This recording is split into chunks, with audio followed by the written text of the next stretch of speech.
Hello, this is Mufid from Elite Auto Experts. Today we will be talking about why my brakes are squeaking.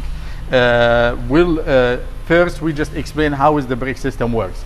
Of course, when you press on your brake pedal, you activate the hydraulic system, which it will push our friction material utilizing the caliper. We have two friction material against our rotors. This is the friction material. It will get pushed against our rotors to stop the vehicle. So why my brakes are squeaking? There is several cause the brakes to be squeak. We will be losing the friction material on the brake pads and it will become metal to metal. At that point we will start hearing the squeaking noise. Or my rotor will be warped, so my brake pads, it doesn't fit 100% on the rotor.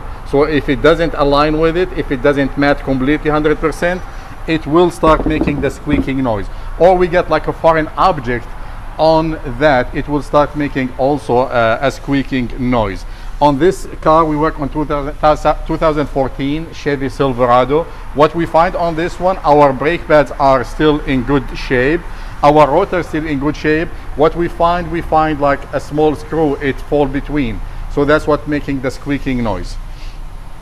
If for any concern or any help we can be in assist, you can reach us at our phone number 281-856-8484, or you can visit us at our website eliteautoexperts.com. Thank you.